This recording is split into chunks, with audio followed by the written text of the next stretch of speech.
Този странен и многолик филм, критиката и зрителите го определяха като четенето на хубава книга. Четенето на хубава книга обаче е интимна работа.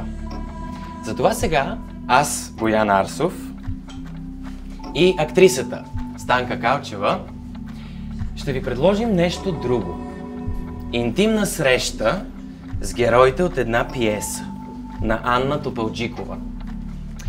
В мъглата, така се казва пиесата. В нея няма задължителните конфликти, коварство, любов, изневяра или поне дуели, а паралелно течащи изповедни монолози на две малко странни лица. Майката и сина. Има и трето, още по-странно лице. Ангелът. Нашия пътеводител в света на Анна Топалджикова, Николай Поляков, анализирайки текста, ни уверява, че всеки ангел притежавал способността да се пренася от една душа в друга. Но не ни е било дадено да знаем кога ангел ще пресече пътя ни. За ангелите има най-различни филмови и сценични версии, но версията на Топалджикова е съвършено различна и неочаквана. Сами ще се уверите колко още любопитни неща за ангелите и хората е успяла да провиди тя в мъглата. Макар и написан през 2011 година, този сюрреалистичен и почти сомнамбулен текст среща своята първа публика тази вечер. Така че вие, дами и господа, имате привилегията на първите.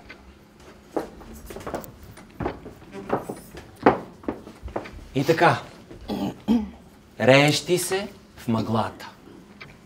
Първа част.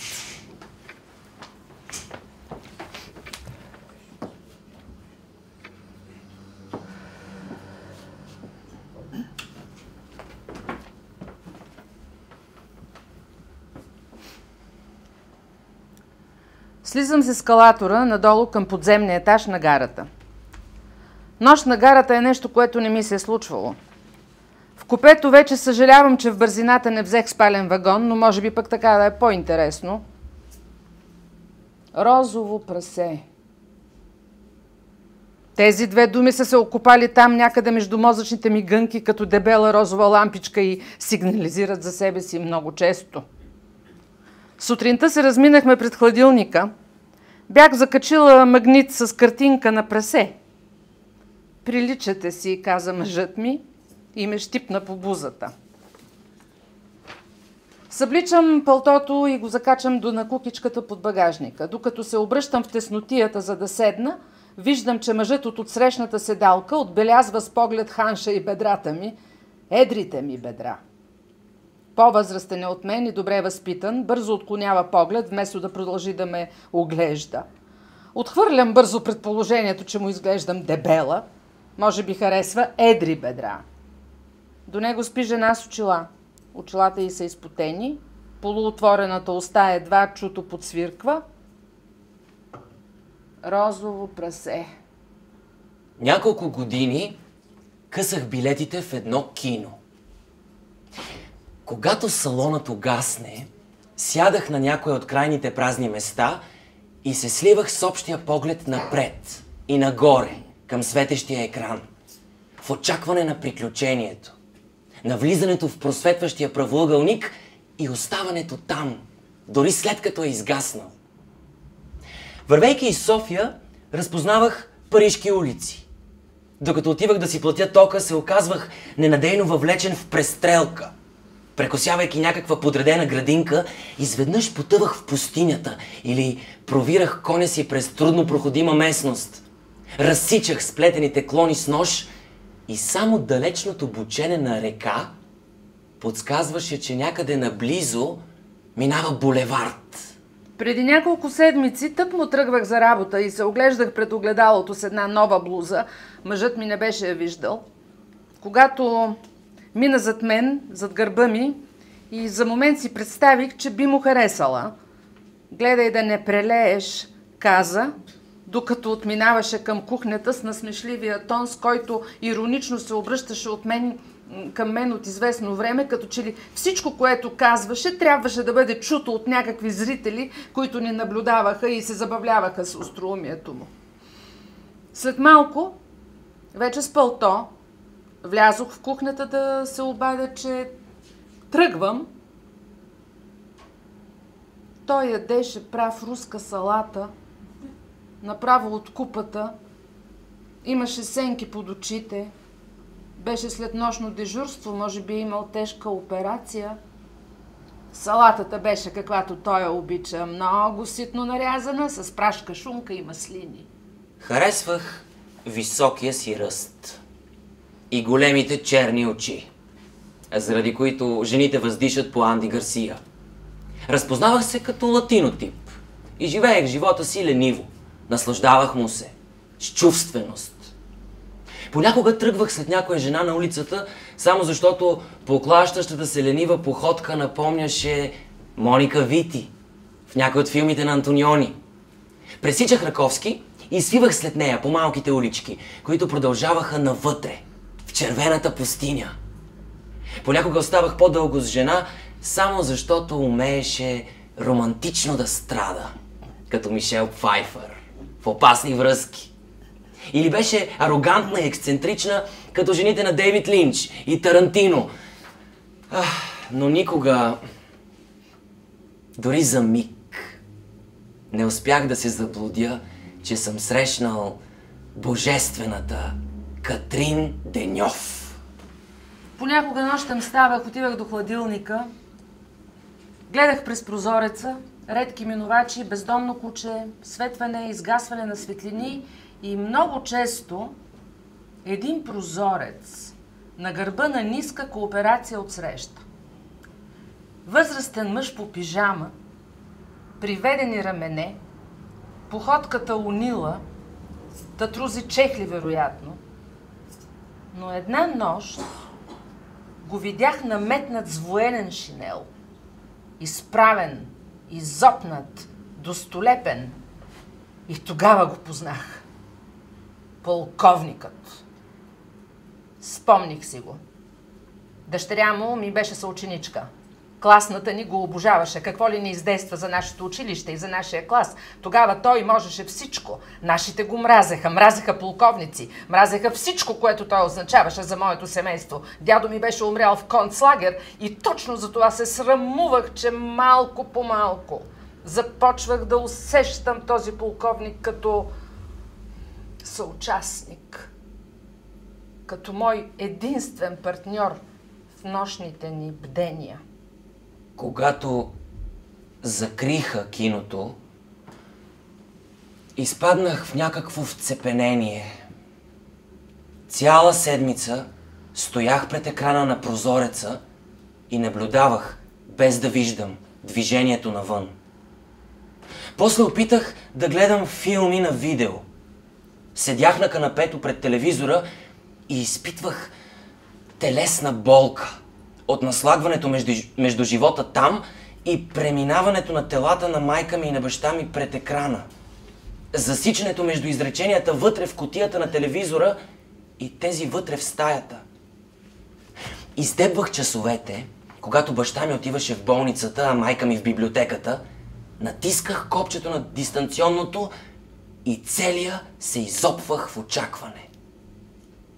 Точно тогава, напълно осезателно, ме връхлиташе липсата на това атавистично удоволствие от колективно споделената емоция, от дишането на всички заедно пред зрелището, от пренасянето заедно в илюзията.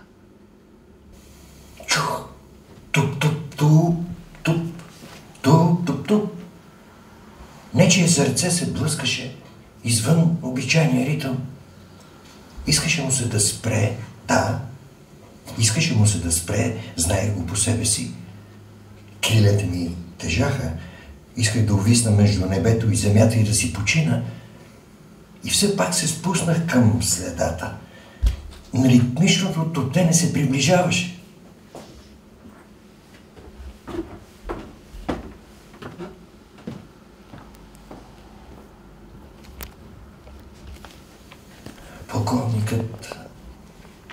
Полковникът поливаше цветята. Жена му беше заминала за няколко дни. Беше му оставила храната на порции в хладилника и единственото задължение е да полива цветята в саксиите от вътрешната страна на прозореца. Както винаги по пижама, макар че отдавна беше на крак и вечерта вече приближаваше, тък му беше наклонил шишето към някаква бегония, когато усети ужасно стягане в гърдите, при уша му наклони шишето и тогава чу някаква въздишка. Пръста беше изсъхнала и когато водата се изля навън на паркета, се чу тази въздишка, това странно усещане, че влизаш вътре в някого за момент, някой растение някакво. Спуснах се вече съвсем ниско, беше се проснал през облегалката на стола, ръката му висеше надолу и водата се изливаше от шишето, после пръстите се разтвориха и пуснаха шишето на земята.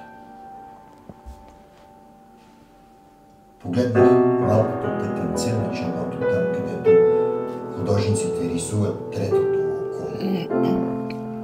Това място различимо само за ангелите свети и по този сигнал всеки ангел може да определи дали остава още живот или животът свършва синя.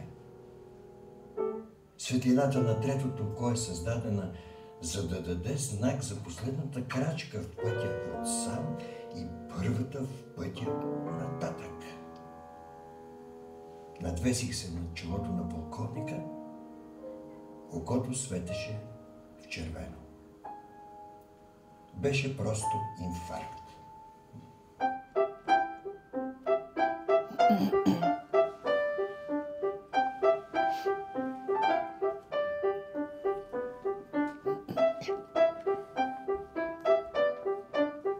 Една неделя сутрин закусвахме тримата. Синът ми разговаряше с баща си за мускулите на някакъв актьор, който в някакъв филм... с него беше възможно да се говори само за кино. И все пак съм благодарна на киното, да.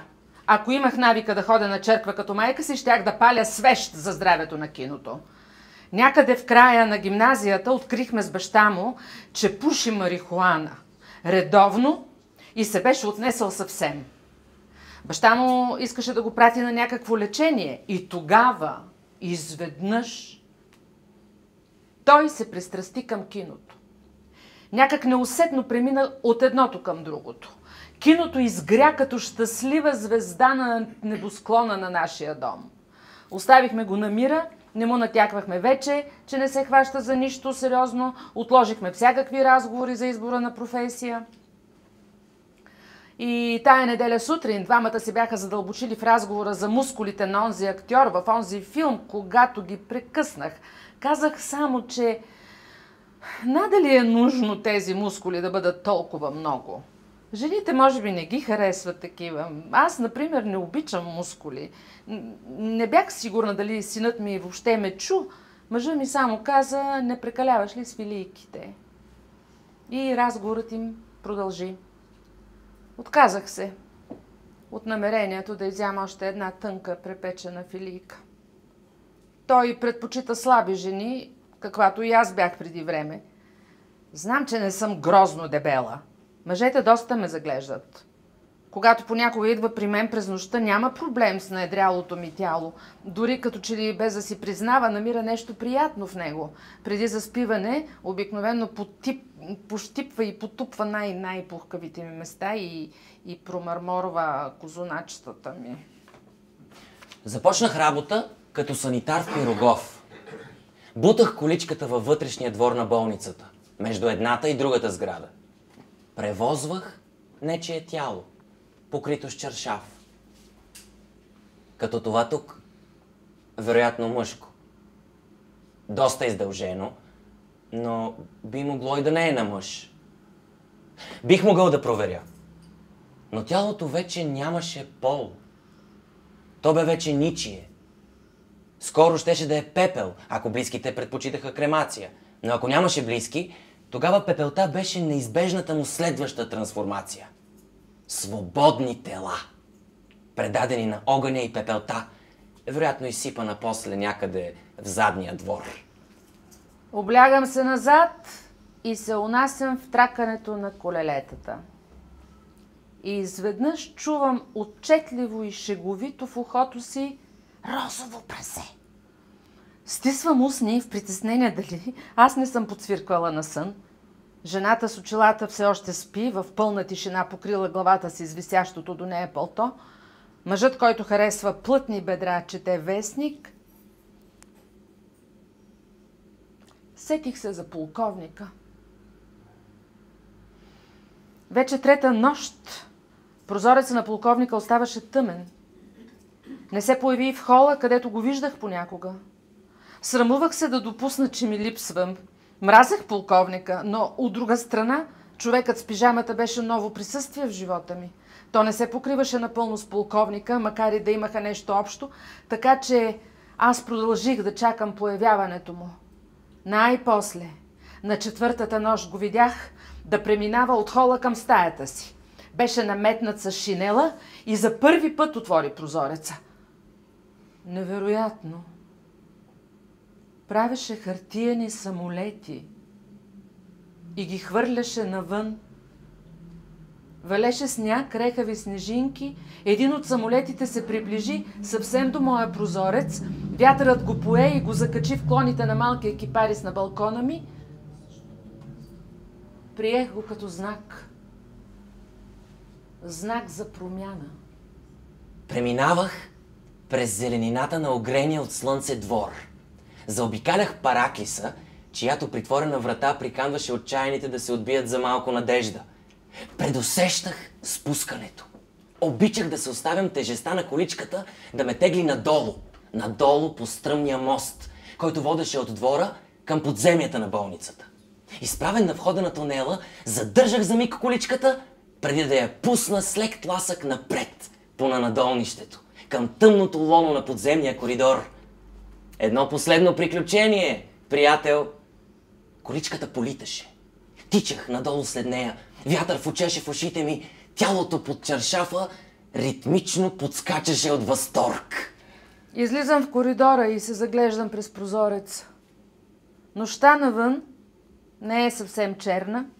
Може да се различи сивкавото поле, покрито с разкъсана снежна пелена, чак до черните хълмове в далечината.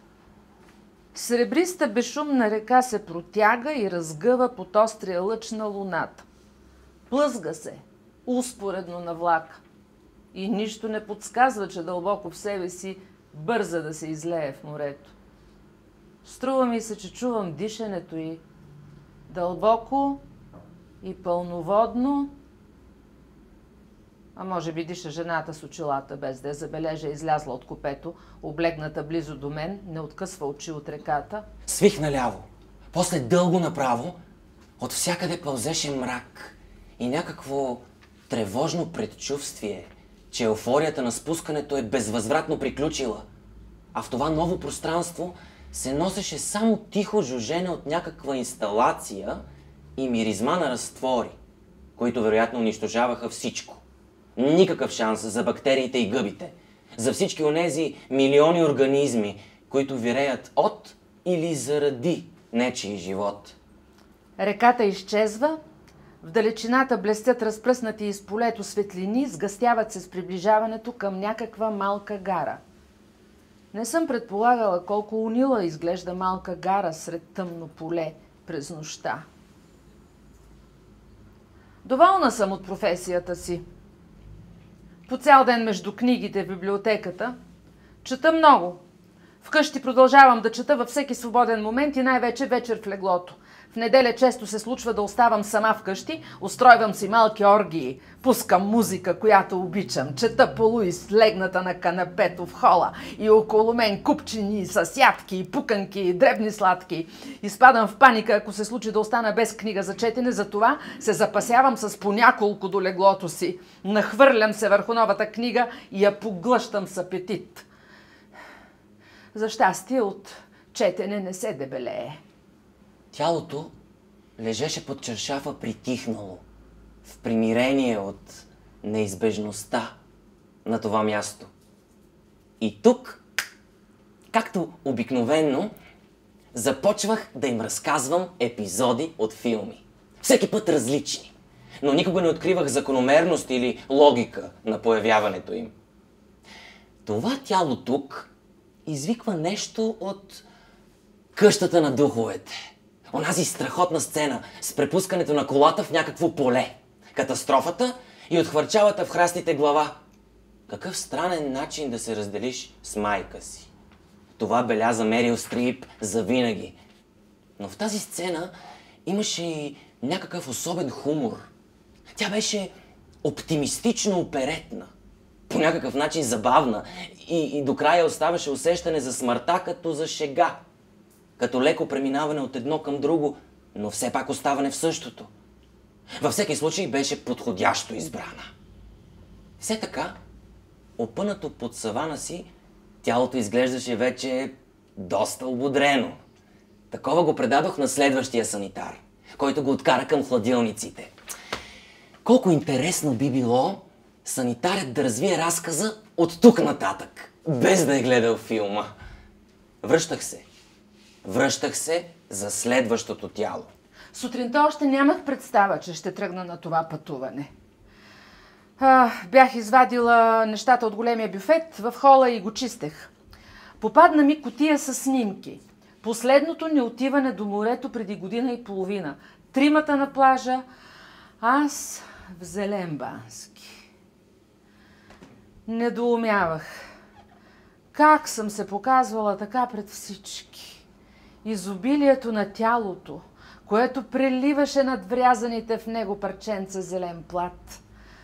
Усетих вадички пот да се стичат по тила и между гърдите ми.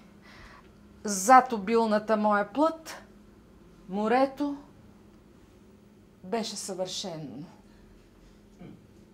Много ми липсваше. Един ден, докато чаках да извозя някаква болна от рентгена, прочетох във вестника. Днес голямата френска актриса Катрин Деньов пристигна в Пловдив, където ще се снима във филма Изток-Запад. Бях се любил с Анджелина Джоли, с Никол Кидман, Дорис Бьорк. Случило ми се беше да си легна с Фей Дънауей и да се събудя с Пенелопе Круз, но никога не ми беше хрумвало дори само да помечтая за някаква интимност с Катрин Деньов. Това между нас беше магическо. Мисълта, че е на 120 км разстояние, ме изстреля на автогарата. Изтърпях пътуването като жестоко разтеглено време, облегнат на седалката с затворени очи, прехвърлях на ум всичко, което се знаеше за нея. Големите любови с Роже Вадим и с Марчело Мастрояни. Родила им по едно дете, но когато в последствие получила и от двамата предложения за брак, ги отхвърлила. Роже и Марчело се върнали обратно при жените си, а тя продължила живота си сама. Недостъпен обект на желанията. Високо над останалите жени, които държат здраво мъжете си за каишките. Защо го беше направила? Защо? От гордост? Или това беше страх от обвързване?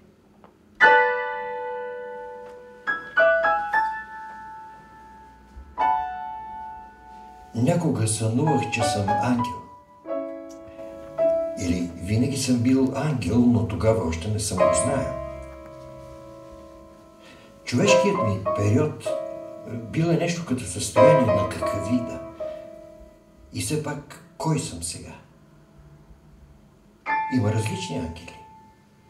Ангел-хранител, предводител на небесното воинство, паднал ангел, ангел-вестител. Загубата на идентичност е един от признаците ми. Аз съм просто един от ангелите, не повече. Имам правомощия само в пространството между живота и смъртта, само тук, в най-напрегнатите мигове. Но нямам власт да решавам, не мога да променям. Аз съзерцавам и всичко, което виждам, остава утаено в мен. Явих се на прослушването за статисти. И една неделя сутрин стоях заедно с останалите в заградената Пловдивска улица, декорирана в епохата от края на 40-те. И тогава я видях. Тя слезе от колата, така както си я бях представял. Така както тя винаги беше слизала от коли.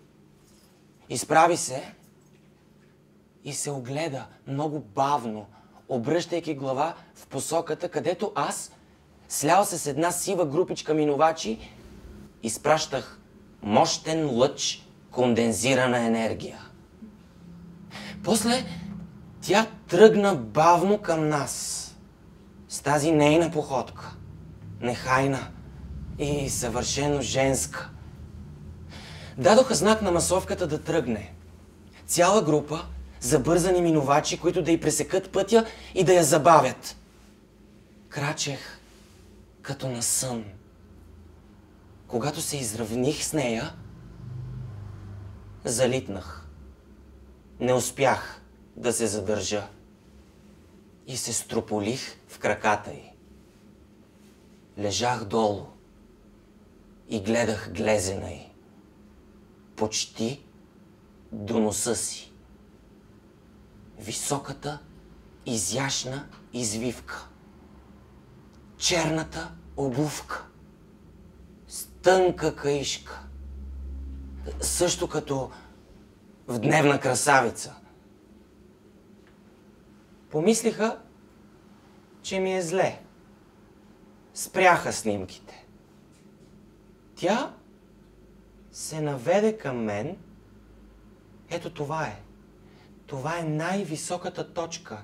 Знаех си го. Никога няма да бъдем по-близки. Тя ме попита как се чувствам. Добре съм, отговорих. На френски. Бях учил френски в гимназията. И най-вече френски от филмите. Докато се изправях бавно, нарочно разтегляйки мига, свивах, сгъстявах, компресирах този епизод и го прибирах навътре в себе си. Затъквах го някъде там. Докато вече виждах как лицето на Божествената избледнява и зад него навлиза едно ново лице.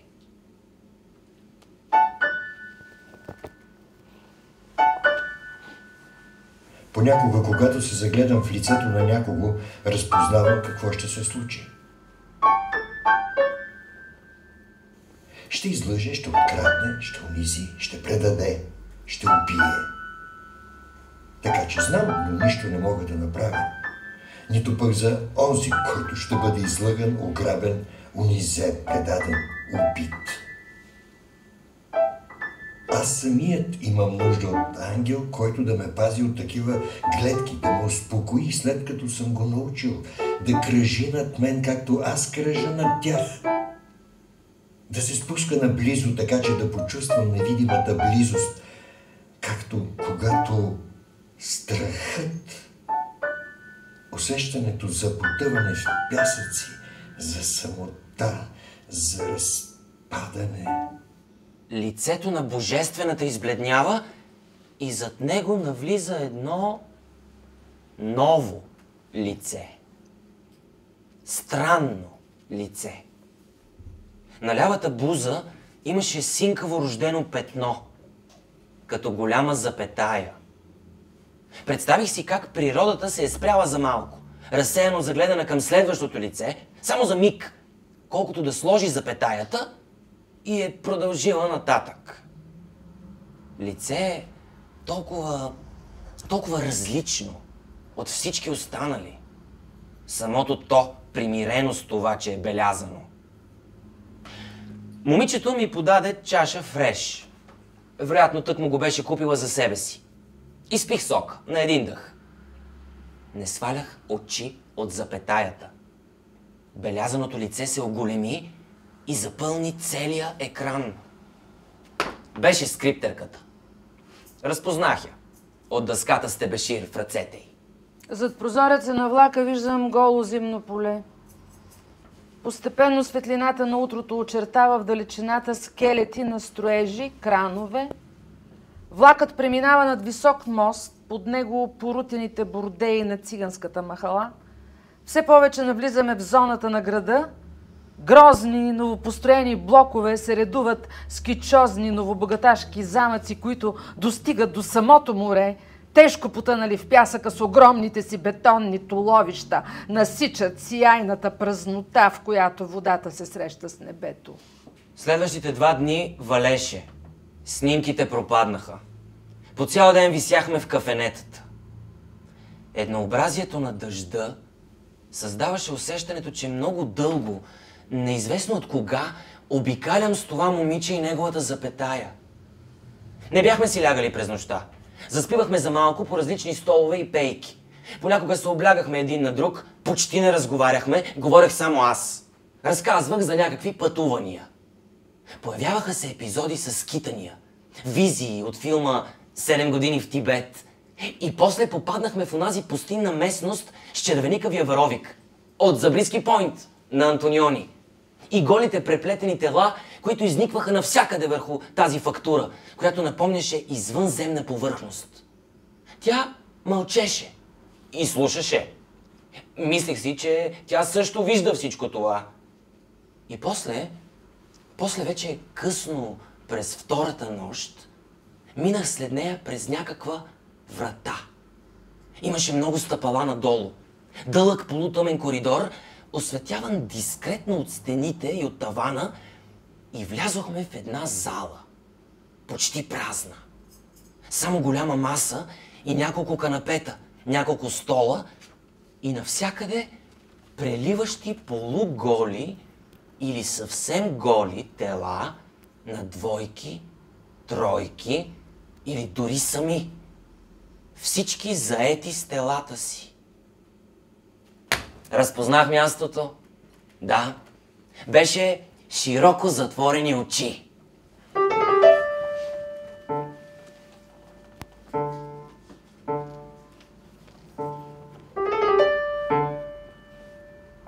Аз служа. Следвам логика, която не познавам, но не подлагам на съмнение. Аз служа. Моето лично време. Всеки ангел е различен. Всеки ангел има своя памет. Докато съзерцавам, прилитайки или спрял за малко някъде, дребни неща, например, как пада светлината, някоя дума, откроена в общия шум, отдалечаване, изпускане на нещо, шум от счупено стъкло. Такива неща събуждат спомени. Спомените на един ангел. Това е друга история.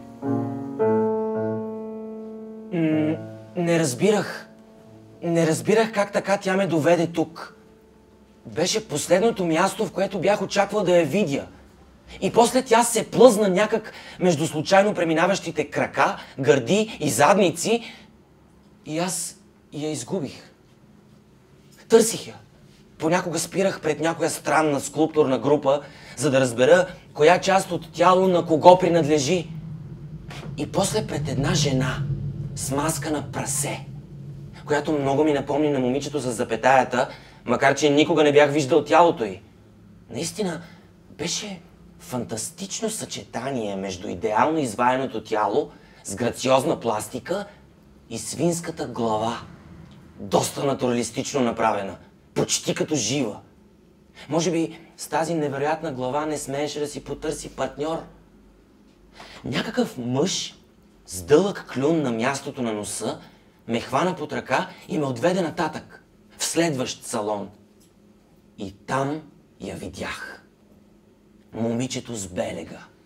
В някаква много сложна поза с двама мъже, като че ли свалени от стените на един от онези индийски храмове. Помислих си, че вероятно сам си го бях причинил, когато й разказах онази сцена от Забриски Пойнт. и как подробно й описах телата и тяхната игра в този всъщност измислен от Антониони и все пак реално съществуващ каньон. Тръгнах да търся изход. Обикалях покрай нови и нови столове, канапета и маси. Някак си успях да налучкам вратата към коридора и отдалечавайки се, мислех за това, че утре тази изтощена скриптърка ще обърка целия ред на епизодите. И в колко ли е първия влак за София, и колко ми се спи, адски ми се спи, но ако все пак се бях върнал назад, така както в един момент ми се прииска, щях да я намеря, седнала под една маса, да се дави в абсолютната си свобода. Свободата на белязания. Удивена, че й се е случил хепи енд. Гарата на големия морски град е почти празна в студената неделна сутрин. Тръгвам в посока към морето. Море през зимата. Още нещо, което не ми се беше случвало. Прекосявам морската градина. Необичайно за крайбрежния град снега натрупва тънка пелена върху тревата, но не се задържа по дърветата заради силния вятър. Виждам го диво и разбушувано, с огромни вълни, които се вдълбават, потъват в тъмни дупки, подемат се от ниското и с тласък се издигат. Острия връх се разпада на пръски, после се очупва и вълната полита надолу, разсипва се и прелива в кипяща пяна. Ледът лъщи в бели криволици върху пясъка. Спи ми се, адски ми се спи, но излизам от вкъщи навън. Мъглата ме поглъща. Като голяма гума, която изтрива всяко очертание, всеки звук.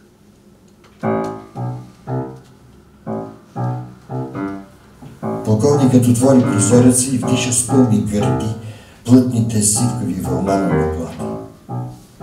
Мушна в джоба на домашния халат на предаденото оръжие, което беше почистил и подържал в ръка, както имаше обичай всяка вечер, откакто съкратиха цялата бойна единица.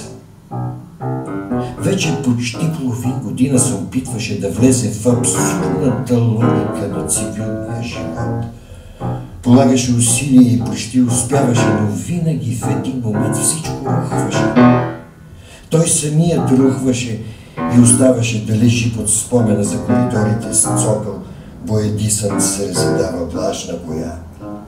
Портретите на лица, към които се чувстваше по някакъв начин привързан, към бронзовия загар на лицата, към бронзовия блясък на очите, към бронзовите рамки на портретите, масивното бюро с черния телефон в кабинета му, столовата, големите златисти шницели, млякото с ориз с дъхна канела, потропване на топчетата на малкото жени, които работеха в администрацията, високите кокове, които стърчаха над главите като трудно превзимаеми кули, възбуждащия допир при разминаванията, бодливата острота на високо стегнатите сутиени под бялата полупрозрачна материя на блузите.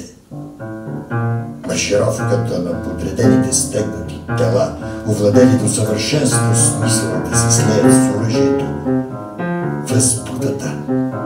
С нищо несравнимата възбуда, която го обхващаше по време на ученията. Заповедта да бъде атакуван върха винаги завършваше с пълна победа и все пак, всеки път той се вълнуваше в тази мъжка игра като пред истинско сражение. Тръгвам по самата брегова ивица, където вълните се разливат върху пясъка. Вървя и не мисля вече за нищо. Просто вървя. Поглеждам назад, виждам следите си, отбелязани върху мокрия пясък. Малки копитца, 2 по 2. Тичам, усещам се лека. Постепенно слухът ми отделя от бученето на вълните един различен шум. Обръщам се. 2 мъже тичат след мен с разкривени от глад лица. Единият протяга ръце и ме мами с нежни подвиквания, с престорена усмивка, другият е разинал уста, от нея стърчат няколко неопадали зъба, размахва в ръката си нож, изквичавам, напрягам мускулите на 4-те си крака, тичам по-бързо, колкото мога. Поглеждам още веднъж през рамо, в момента в който единият от двамата вече ме настига, виждам огромна вълна да протяга пръските си, свива ги като стъклени пръсти, сграбчва телата и ги претегля навътре.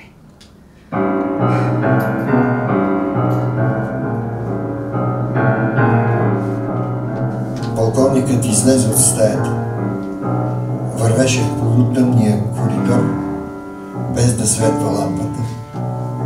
Откачи от закачалката униформения шинел, който висеше там до кожаното палто на жена му, напоено с противната миризма на нафталин. Облеча изу меките домашни чехли и посегна към коравите бутуши. Всяка нощ на път за туалетната минаваше покрай тях и като че ли долаваше някакъв знак, някакво тревожно очакване. В проблясващия метален блясък на излъсканата черна кожа, странната мълчалива изопнатост, в отказа им да се отпуснат и нагънат като цивилните поти и обувки, оставени редом до тях. Мушна краката си и се изправи. Тялото му се изпъна нагоре и зопна раменете. Затвори тихо вратата след себе си.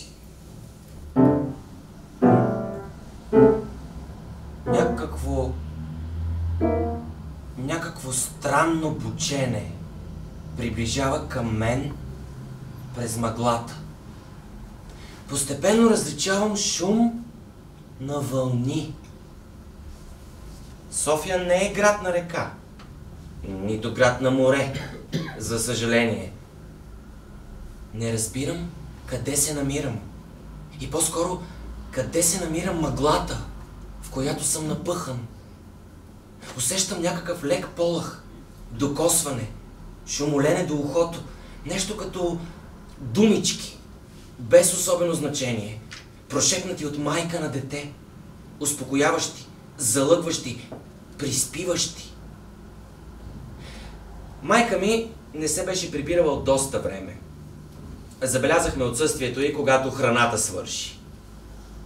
Къщата постепенно започна да се отдалечава от мен.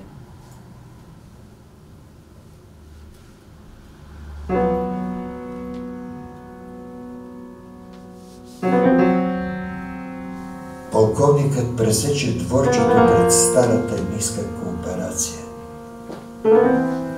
Отвори желязната врата към улицата. Коричката започваше направо от среща през улицата. Заобиколи трамвайните релси, които идваха от към площадчето Йорданка Николова и тръгна без посока между дърветата. Излезе на кръстопът, подпря се на широк удобен ствол и се загледа в трите пътеки, които потъваха в мъглата. Никоя не водеше за никъде.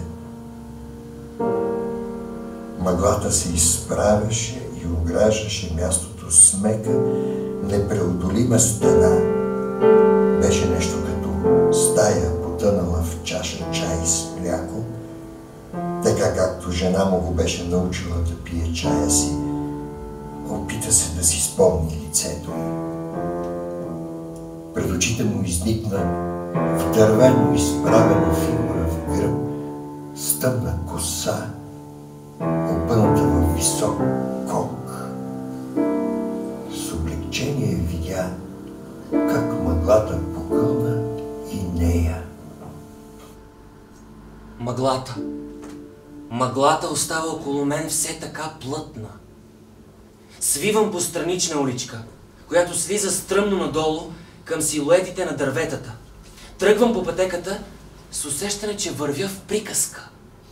Трамваят прави завой със свистене и изтраква нататък към семинарията. Изстрел.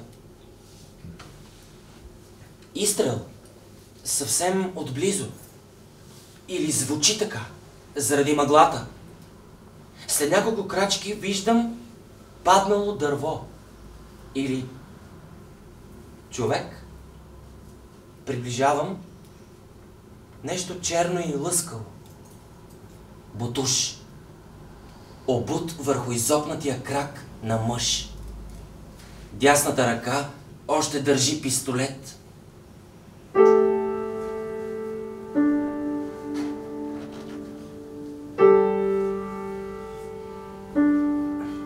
Спускам се по-ниско. Усещам се необичайно изтощен, един ангел на ръба на силите си. Сигналите, които слухът ми долавя, се застигат и объркващо се припокриват. Умението ми да долавям вътрешни гласове странно се е разстроило и сега те се преплитат, засечват се в някаква невъобразима какофония, която напомня бързо движение по скалата на радиоапарат. Боже Господи, до кога? Помощ. Не мога повече. Мамо, мамо, мамо.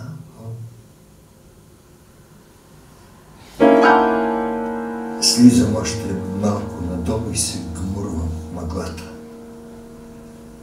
Остротата на гласовете се притъпява, все по-близо и по-отчетливо се откроява един глас.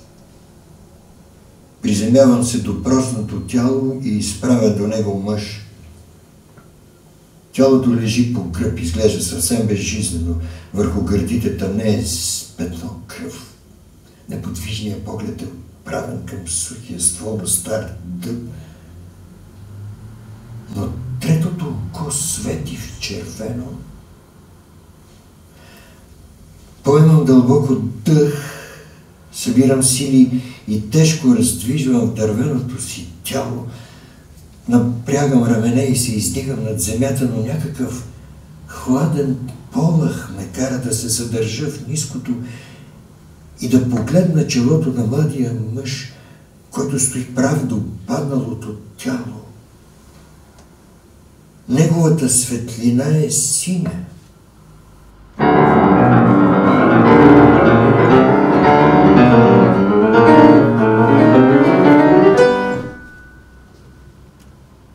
Тичам. С равномерен, спокоен бяг покрай брега. Зимата отмина, топлия пясък просветва на слънцето. Над щръкналите ми уши прелитат гларуси. Водните пръски разхлаждат запотения ми гръб. Вълните стават все по-могъщи. Спирам едва, когато виждам пред себе си продълговата дървена къща. Мъж с прошарена брада, дооформен с тесла нещо по отвореното крило на вратата. Странно. Прозорци няма. Идваш тъкмо на време, каза ми той, само теб чакаме, айде влизай. Влизам. След мен влиза и мъжът и затвори вратата след себе си. В светлината на голямата газена лампа различих купчинки слама. Върху тях лежат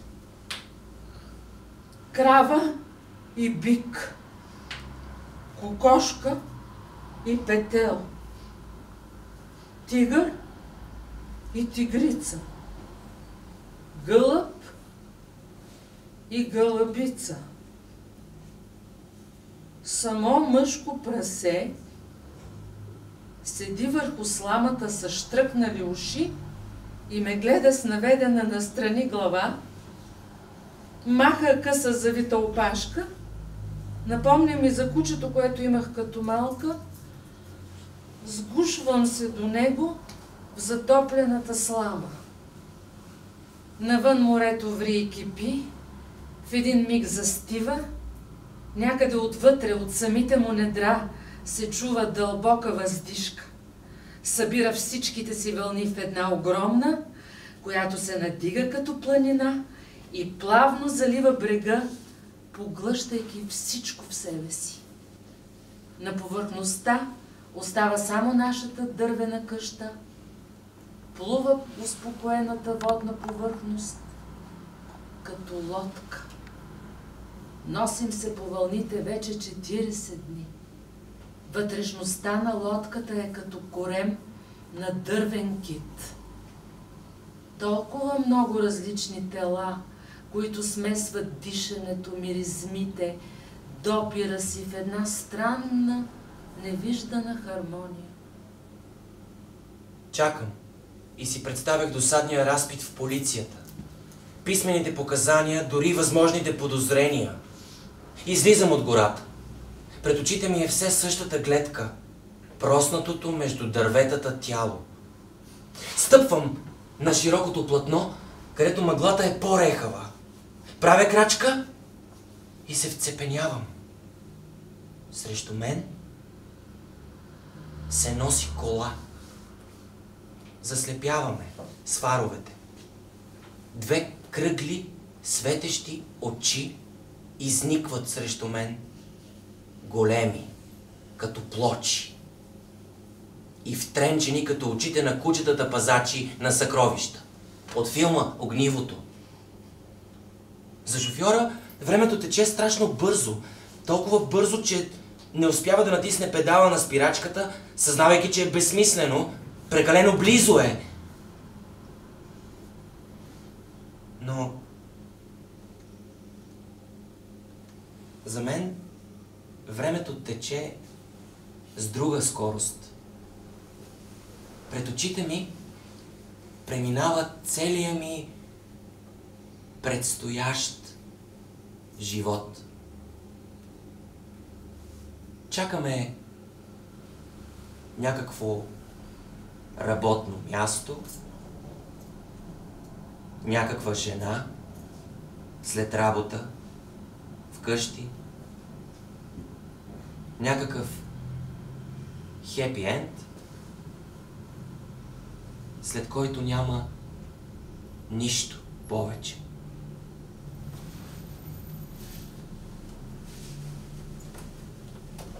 Оставам като вцепенен и чувам тъпия удар, който ме събаря. Ангелът тихо се приземява и слага ръка на челото ми. Аз лежа на паважа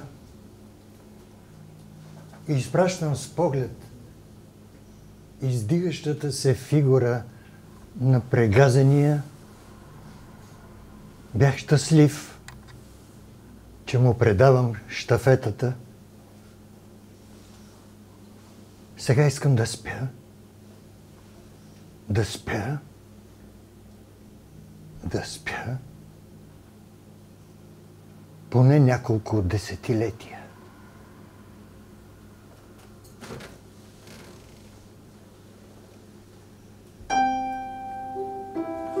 Издигам се. Пробивам мъглата и излизам в осеяното със звезди пространство, високо над града. Иска ми се да продължавам да се нося в този плавен летеж, но някакви непознати сигнали ме дърпат надолу. Започвам да се заслушвам в гласовете. Питат себе си или мен, запращайки въпросите си в мъглата. Чувствам се щастливо олекнал и се спускам надолу. Прелитам между гъстата мрежа от реклами, напълно безразличен към тях.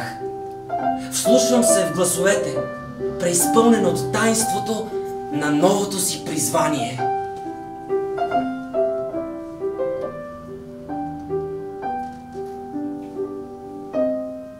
Събуждам се на 40-та сутрин с мисъл за сина си и за мъжа си. Знам, че моят дом съществува някъде другаде, извън това място на потоп. И може би трябва да потърся пътя назад. В същото време си казвам, че ще се оправят и без мен. Надали ще отглеждат вкъщи прасе. Вероятно няма да ме познаят и ще ме опекат и ще ме изядат. отделям се от прилепеното до мен розово тяло, което потръпва и прахти на сън, и отивам в предната част на лодката, където мъжът отваря малко кръгло прозорче, дълго гледа огряната от слънцето водна повърхност. На рямото му е кацнала гълъбица, той изтласква навън. Изненадана от промяната, тя се плъзва по посока на въздушната струя, широко размахва криле и се понася в необятния въздух. Сянката й се носи плавно по леко набраздената спокойна вълна, като неин двойник, като огледален образ на въздуха във водата. Дълго лети в празното и после странно разминава се с книжен самолет. И макар да е хартиен, струва ми се, че чувам свистенето на мотора му. Жената на полковника научи, че той е в болницата от късните новини по телевизията. Куршумът беше заседнал близо до сърцето, но не го беше убил. Когато дойде в съзнание, не помнеше нищо. Амнезията беше отдалечила цялото му минало на безопасно разстояние от него. И той се върна вкъщи. С девствена памет, бодра усмивка и страст към градинарството. Постепенно малката градина пред кооперацията бе разпределена на лехи, в които цветята растяха симетрично разположени и подредени по идеално права линия. Жена му меланхолично коментираше, че е странно как този човек различава лалето от гергината, но не познава съпругата си.